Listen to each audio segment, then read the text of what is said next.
Հայև, Գարեգին Նժդեհ, Գարեգին Տեր Հարությունյան, ծննդավայրը Նախիջևան, 1886 թվական, պաշտոնը ռազմական և պետական գործիչ, պատգամը պետք է հաղթել, պետք է հաղթանակի լուսապսակ ստեղծել ժողովրդի անվան ու ճակատի շուրջը, իսկ դրա համար պետք է լինել ավելի քան հայ և մարդ։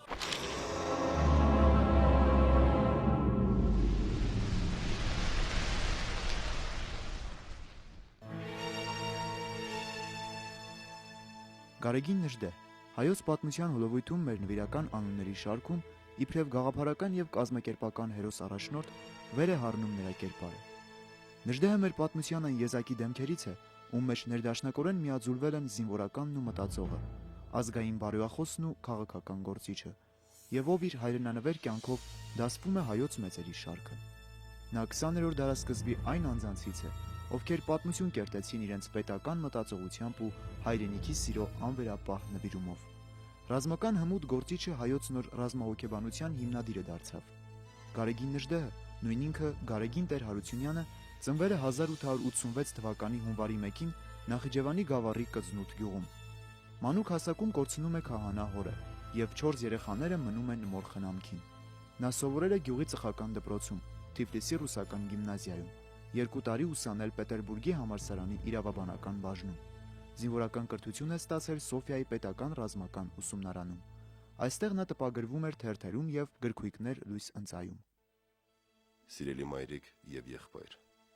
վերջապես ստացա ձեր նամակը, որն ինձ շատ ուրախացրեց։ Փառք Աստծո, որ ողջ եք։ Ես էլ եմ ողջ առողջ։ Սիրելի մայր, որքան ուրախ եմ, որ դու ինձ այսքան տխուր ու տրտում ես ծնել։ Ինձ կնքած քահանան շատ է սխալվել, որ անունս Դարդունի չի դրել։ Լևոն ջան, շուտով լույս պիտի տեսնեն իմ բանաստեղծությունները, թվով 70, որոնց մի մասը գրել եմ Սոֆիայի ազատ մթնոլորտում։ Ես Սպայից դպրոցում եմ, որտեղ ուսանողները սովորում են միայն 1 տարի, սովորում եմ դաշնակցության հաշվին։ Գարեգին Տեր Հարությունյանը պատանի տարիքից նվիրվել է ազգային ազատագրական և կուսակցական պայքարին։ 1907 թվականին անդամագրվել Հայ հեղափոխական դաշնակցությանը։ Երիտասարդ Գարեգինը հեղափոխական ազատագրական պայքարի մկրտություն է ստացել Պարսկաստանում, որտեղից 1908 թվականին գրած նամակներից մեկում առաջին անգամ նշվում է Գարեգին Տեր Հարությունյանի Նժդեհ պանդուխտ օտարական մականունը։ Եղբորը Լևոնին ուղղված նամակներից մեկում Նժդեհը գրում է. Սիրելի Լևոն, ես հեղափոխական անհատականություններից մեկն եմ և այժմ աշխատում եմ հեղափոխական բնագավառում։ Ես շատ եմ կապված ինձ վրա դրված գործերին, որի պատճառով չեմ կարող գործը թողնել հեռանալ։ Սա աքսիոմա է։ Մայրիկը հիվանդ է, ես դա գիտեմ ու հոգիս ցավում է։ Նրան սարսափելի շատ եմ սիրում։ Հարգում եմ իմ մարտիրոս մայրիկին, բայց միթե մայրիկն ուզում է, որ ես հեղափոխական գործը թողնեմ գամ, որպեսզի հետո ընկերներիս ու իմ ամբողջ կազմակերպության առաջ դառնամ ատելի ու նողկալի անհատ։ Հուսով եմ մայրիկը կլավանա։ Ազատության ու հավասարության բոլոր աստվածները կուզենան ու կօգնեն մորս։ Նա իր ողջ կյանքում, թե տվյալ տարին և թե հետագա գործունեության ընթացքում, իր ողջ գործունեությամբ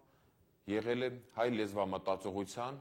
և հայ գաղափարախոսության կրողն ու հանուն դրա մաքարողը։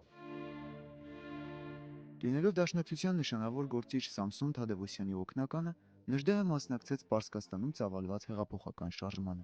Զենք և ռազմամթերք տեղափոխելու համար նա 1909-ին վերադարձավ Կովկաս, որտեղ էլ ձերբակալվեց ցարական իշխանությունների կողմից։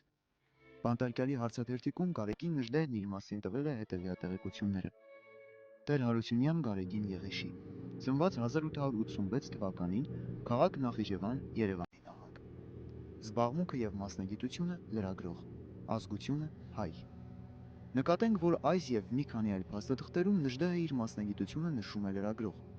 Ինչպես հիշյալ ժամանակահատվածում, այնպես էլ հետագայում Նժդեհն անտարբեր չէր լրագրության նկատմամբ և թղթակցում էր մի շարք պարբերականների։ Նժդեհը բանտարկության ժամանակ մորն ու 6 քույրերին արգելել էր այցելել իրեն։ Այդ բանտարկության մասին նա հայ մայրերին բնորոշող բավականին հուզիչ մի պատմություն է հիշում։ Կալանավոր էի ցարի օրով և մայրս ամեն կիրակ ինձ այցի կուգար հեռավոր գյուղից, կուգար ոտքով։ Իր նյոբեական վշտից ազդված կզայրանայի, որ ինձ համար կնահատակ էր իր անձը։ Ինչ կպատասխաներ, կարգ նստեմ, կարգ վայելեմ, երբ շղթայակիր ու զրկանքների մեջ ես դու։ Դեպի քաղաք ճամփա ընկնելուց առաջ կպատմեմ քույրերս։ Մայրիկը հսկում է, կանգնում տիրամուր առջև, արյուն լալիս, կուրծքը եկեղեցու քարերին քսում, մինչև որ արյունեն ստինքները։ Խեղճքի։ Կուզե որ քարերն էլ զգան իր ցավը։ Ահա մայրը, որի նման են բոլոր հայ մայրերը։ Նժդեհը 1910 թվականի վերջերից մինչև 1911 թվականը գտնվել է տարբեր կալանավայրերում։ Նժդեհի ձերբակալության արդիվ է, որ 1909 թվականին նրան զոնում են Արազի ափին ծնած ընկեր տողերով սկսվող հայտնի երգը։ Նժդեհը 3 տարի բանտերում մնալուց հետո մեկնեց Բուլղարիա։ Ռազմական գործի մեջ նա հմտացել է 1912-1913 թվականներին Թուրքիայի դեմ Բալկանյան ժողովուրդների մղած պատերազմում, երբ Անդրանիկի հետ միասին ղեկավարում էր հայկական կամավորական վաշտի ռազմական գործողությունները։ Երբ որ Բուլղարիան պայքարում էր Թուրքիայի դեմ եւ նրանք ստեղծել են իրենց բանակը, հայերը եւս ուզեցան մասնակցել հասկանալի պատճառներով Անդրանիկի նախաձեռնությամբ։ Մի խոսքով ինքը այնտեղ դարձավ որպես սպա հայկական այդ զորաբանակ չի կարելի ասել, զորաճոկատի հրամանատարը։ Այնտեղ շատ մեծ հնարավորություններ ուներ ինքը եւ բազմաթիվ օտար ռազմական գործիչներ, հիմնականում իհարկե բուլղարացիներ, շատ զարմանում են նրա այդ մեծ տաղանդի վրա։ Բոլշևիկյան նշանավոր գործիչ, հետագայում խորհրդային Ռուսաստանի բարձրագույն ղեկավարներից Տրոցկին 1912 թվականի հոկտեմբերին հրապարակած Անդրանիկը եւ իր զորամասը ընդարձակ հոդվածում այսպես է ներկայացնում Նժդեհին. Վաշտի հրամանատարը սպայի հագուստով մի հայ էր, որին դիմում էին պարզապես ընկեր Գարեգին։ Գարեգինը Պետերբուրգի համալսարանի իրավաբանության բաժնի նախկին ուսանող էր, որը ներգրավել էր Դաշնակցության Լեժինյան նշանավոր դատավարությունում։ 3 տարվա բանտարկությունից հետո արդարացվել։ Նա Սոֆիայում անցել էր զինվորական ուսումնարանի դասընթացները։ Գարեգինը բանաստեղծ էր, հռետոր եւ ռազմիկ։ Գարեգինը իզուր չէ, որ ջոկատին օրական 10 ժամ սովորեցնում էր զորաշարքային արվեստի գաղտնիքները։ Շատ հրամաններ տալուց եւ խոսելուց նրա ձայնը խրպոտել էր։ Նա ջերմ ու տենդ ունեցողի կերպարանք ունի, եւ նրա սև կապույտ մազերը մրկացու պալիքներով դուրս են ցցվել սպայական գլխարկի տակից։ Նժդեհի Անդրանիկի հետ համախորհուրդ հայկական կամավորական գումարտակով ամենից ակտիվ մասնակցություն ունեցան Բալկանյան առաջին պատերազմի ժամանակ եւ հայ մարտիկների սխրագործությունները ըստ արժանվույն գնահատվեց բուլղարական պետական եւ ռազմական հրամանատարության ղեկավարության կողմից։ Գարեգին Նժդեհի մասին բուլղար ականատեսը գրում է. շարքային զինվորների վերաբերմունքը իրենց վաշտի հրամանատար փոխպորուչիկ Գարեգին Նժդեհի նկատմամբ նման չէր սովորական պետի հանդեպ ունեցած հարգանքի, այլ ինչ որ առանձնահատուկ ակնածանքի, կարծես ինչ որ գերագույն էակի առաջ։ 1913 թվականին Գարեգին Նժդեհը Սոֆիայում նշանվեց Եփիմե Սուքասյանի հետ, որից հետո մեկնում է Ռումինիա, ապա 1914-ին Անդրանիկի եւ բազմաթիվ կամավորականների հետ Բուլղարիայից գալիս է Թիֆլիս։ Այս ընթացքում կնոջը Եփիմե Սուքասյանին Նժդեհը գրում է. Սիրելի Էփեմիա, այո, մեր աշխարհն այսպիսին է։ Ուզում ես թռչել վեր, ավելի վեր, հեռու, դեպի արևը, բայց այս անխիղճ աշխարհը ջարդում է թևերդ ու ձեռքերդ եւ ստիպում է սողալ։ Ուզում ես ազատ լինես, Աստծո ստեղծած աշխարհին նայես ազատ, բայց այդ անսիրտ աշխարհը քո վրա ծանր լուծ է դնում, վերածում է ստրուկի եւ ստիպում է սողալ։ Ախ, այդ անսիրտ ու անաստված աշխարհը։ Որքան որ ատում եմ այս աշխարհը, նույնքան սիրում եմ քեզ։ Սիրում եմ քեզ ավելի, քան արծիվը բարձր ժայռերը։ Հոգիս, երբ կմեռնեմ, դու հագիր սքոզ գեստ, այցի եկ ինձ, գտիր գերեզմանս եւ լաց գերեզմանիս վրա։ Երբ ես մեռնեմ, դու շատ մի մնա այս մռայլ աշխարհում։ Համբուրում եմ քեզ, քո եղբայր Նժդեհ։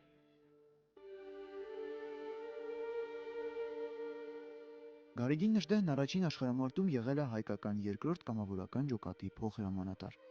1915-16 թվականներին նա աչքի է ընկել մի շարք կռիվներում ու արշավանքներում։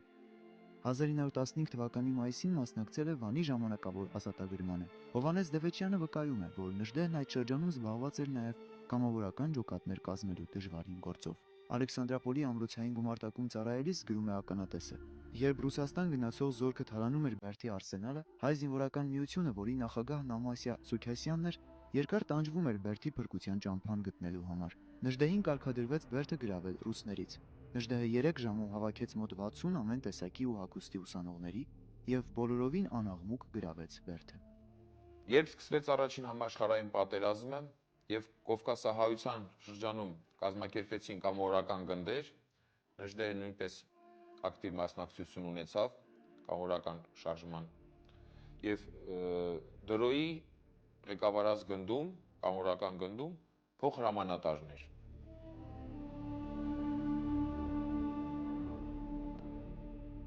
Հավատի ու պաշտամունքի տաճարում միշտ էլ առաջին տեղը հատկացված են եղել Աստծուն եւ հայրենիքին։ Հայաստանն է եղել երկրավոր սրբազանագույնն ինձ համար, շնչել, ապրել եմ նրանով, միշտ պատրաստ տառապելու, զոհաբերելու եւ մեռնելու նրա համար։ Դա է եղել իմ սրբազան ցավը, կարոտը, ուրախությունը, իմ գոյության իմաստը, իմ անմահությունը, իմ գերագույն իրավունքն ու պարտականությունը։ Ունեցել եմ հարուստ լինելու եւ ճոխ ապրելու ամեն կարելիություն, սակայն ապրել եմ իբրև ժողովրդի մարդ, համեստորեն, աղքատ կոչվելու աստիճան։ Նյութապաշտությունը հեղափոխականի, զորականի, հայրենասերին համար համարել եմ մեկը մեր աշխարհի ամենամեծ բղծություններն։ Ուշագրավ է նշել, որ Նժդեհի շնորհիվ փրկվեցին դեռևս պատերազմից առաջ Անիում կատարվող հնագիտական պեղումների արդյունքները, հայտնի հայագետ Մարի եւ Թորամանյանի ղեկավարած պեղումների ընթացքում եւ դրանք բարվոք տեղափոխվեցին ռազմական գործողություններից ավելի անվտանգ ապահով տեղ։ Մոտենում էր 1918 թվականի ճակատագրական մայիսը։ Գարեգին Նժդեհի հրամանատարական ունակությունները հատկապես դրսևորվեցին 1918 թվականի մայիսին տեղի ունեցած Ղարաքիլիսայի ճակատամարտում, երբ ոգեշունչ ելույթով դիմելով մարտիկներին նրանց գրոհի տարավ։ Դեպի ճակատ, այնտեղ է մեր փրկությունը, կհնչեր Նժդեհի հուժկու, վճռական եւ ինքնավստահ ձայնը։ Ղարաքիլիսայի երրորդյա հերոսական մարտով հայությունը փաստեց իր հարատևելու կամքը, եւ այդ հավաքական կամքի զորացման գործում անուրանալի է Նժդեհի դերը։ Ղարաքիլիսայի ճակատամարտերը ղեկավարելու համար Նժդեհն արժանացել է ամենաբարձր շքանշանի։ Ղարաքիլիսայի ճակատամարտը փաստորեն առանցքային նշանակություն ունեցավ, եթե չլիներ այդ ճակատամարտը, փաստորեն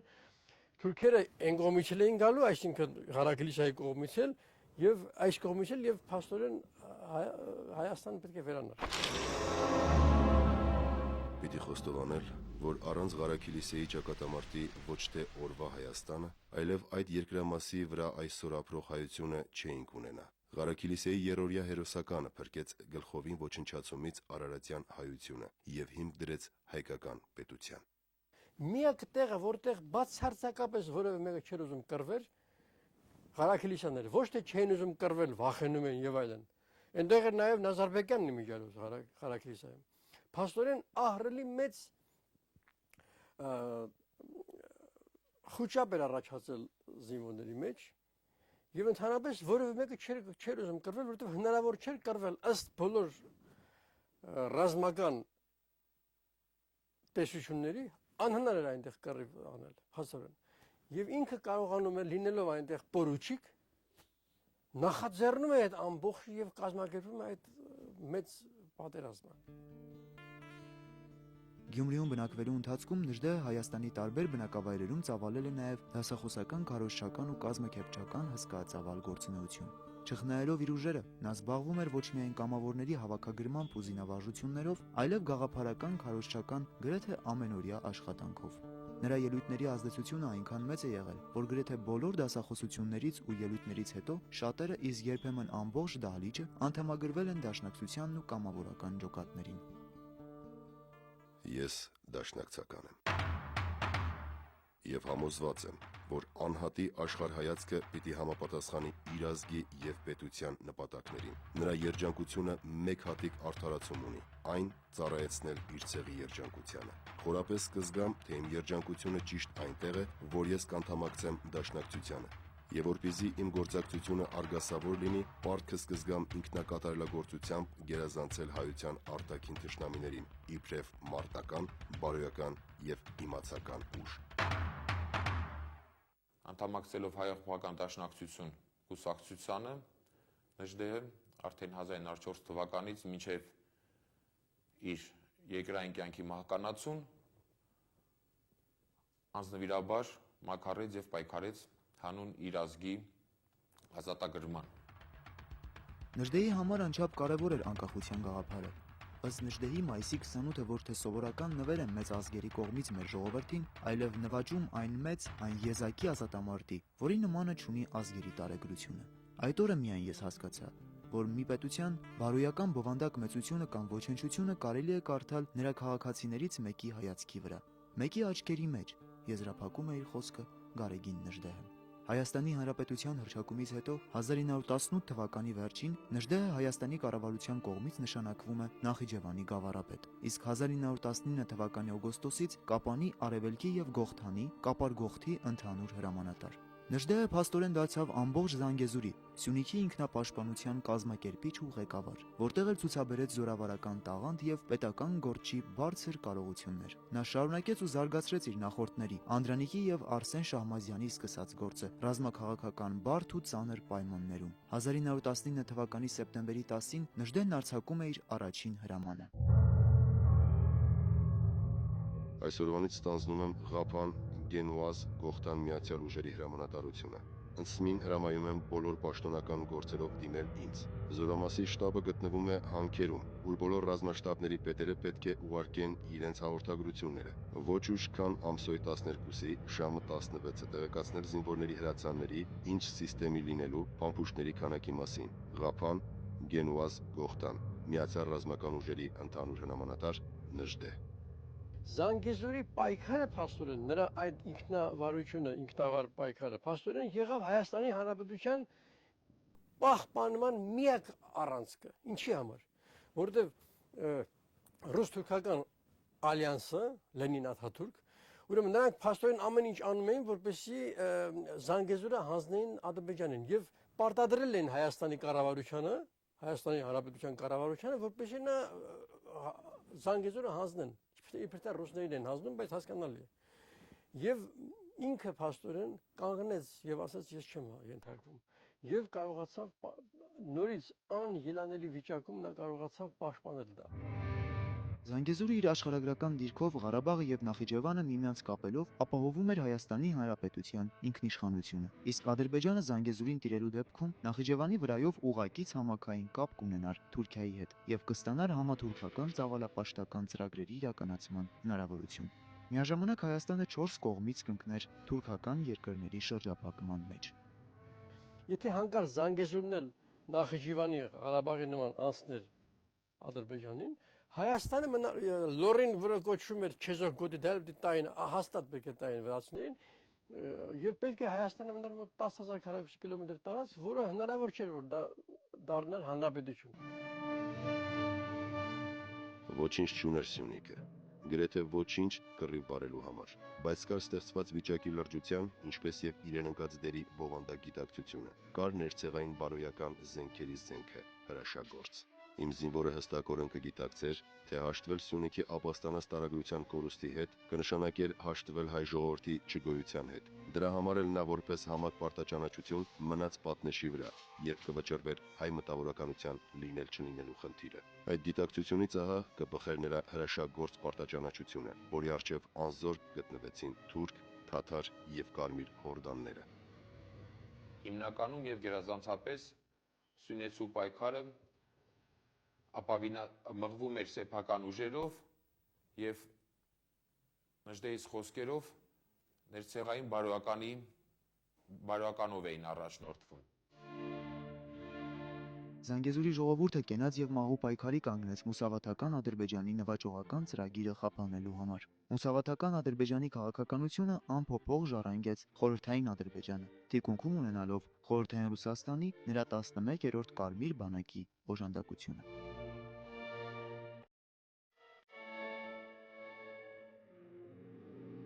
Կարմիր զորամասի պետին եւ զինվորական կոմիսարին ուղարկված պաշտոնական գրության մեջ Նժդեհը հետեւյալ միտքն է հայտնում. Ես, որին այնքան հայհոյում են ձեր թերթերն ու թռուցիկները, ավելի շեշտված ու հին սոցիալիստ եմ, քան ձեզ մոլորեցնող Նարիմանովներն ու Կարաևները։ Հանուն իմ հեղափոխական հավատամքի եղել եմ բոլոր բանտերում, Արաքսի ափից մինչև Պետրոգրադ։ Ավելի քան 3 տարի ես շղթաներ եմ մաշել բանտերում եւ աքսուրավայրերում։ Գարեգին Նժդեհի կազմակերպած հերոսական պաշտպանությունը ձախողեց թշնամու ձգտումները։ Համեմատաբար փոքրաթիվ ուժերով նա կարողացավ ջախջախիչ հարվածներ հասցնել խորհրդային միացյալ ուժերին, նրանց պատճառելով մեծ կորուստներ։ Հայաստանի խորհրդայնացումից հետո Զանգեզուր Սյունիքի ինքնապաշտպանության համար ստեղծվեց նոր իրադրություն։ Նժդեհը խորհրդային կողմի զինաթափման եւ երկրամասի խորհրդայնացման առաջարկությանը հակադրում էր իր պահանջները, որպեսզի բխում էին հայ ժողովրդի ազգային շահերից։ Խուսափելով քաղաքացիական պատերազմի բորբոքումից եւ համոզված լինելով, որ Զանգեզուրն այլևս Հայաստանի մաս էր, Նժդեհը 1921 թվականի կեսերին դադարեց պայքարը եւ հեռացավ արտասահման։ Նույն թվականին Թավրիզում դարակարծության արդյունքում Նժդեհի դեմ կուսակցական դատը սկսվեց, որտեղ որոշ կուսակցական գործիչներ նրա ռազմական գործունեությունը Լեռնահայաստանի անկման պատճառ համարեցին։ Այդ եւ այլ մեղադրանքներով Նժդեհը հեռացվեց Դաշնակցության շարքերից, որը սակայն չհաստատվեց կուսակցության հերթական ընդհանուր ժողովի համագումարի կողմից։ Այս հանգամանքը, որ կուսակցական ներքին գործունեությանը հարիր էր եւ այդտեղ ոչ մի արտառոց բան չկար, շատ քաղաքական գործիչների կողմից բազմիցս անհիմն ձևով շահարկվել է։ Այդուհանդերձ պատմությունը ապացուցեց, որ Նժդեհը իր գաղափարակից ընկերների եւ Լեռնահայաստանի խիզախ բնակչության հետ միասին փրկեց Զանգեզուրը, ապահովելով նրա միացումը Հայաստանին։ Նժդեհը Սյունիքում հանդես եկավ ոչ թե սոսկ որպես ռազմական հրամանատար, ոչ թե որպես սպա, այլ գաղափարահաղորդ, ոգեշնչող առաջնորդ։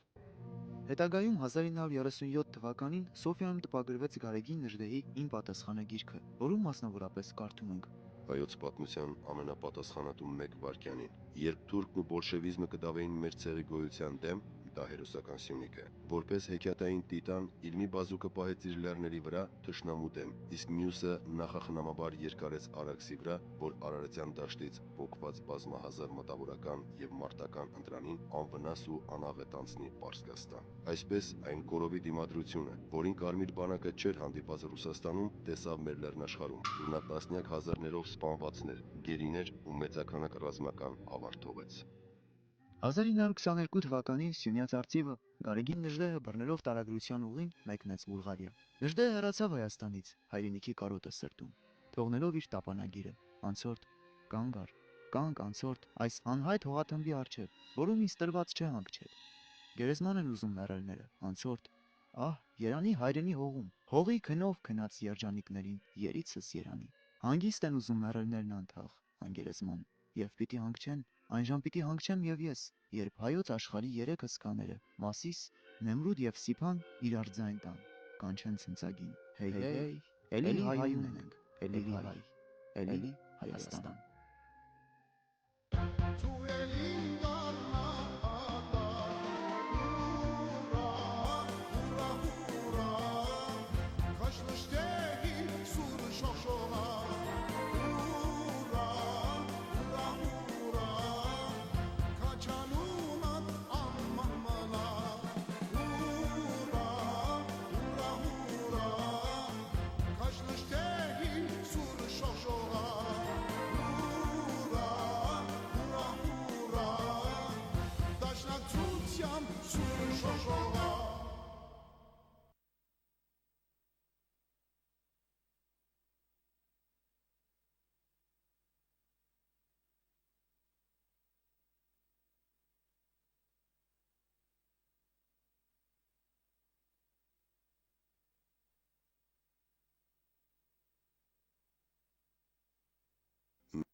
Դաշնակցությամբ սուրը շոշողա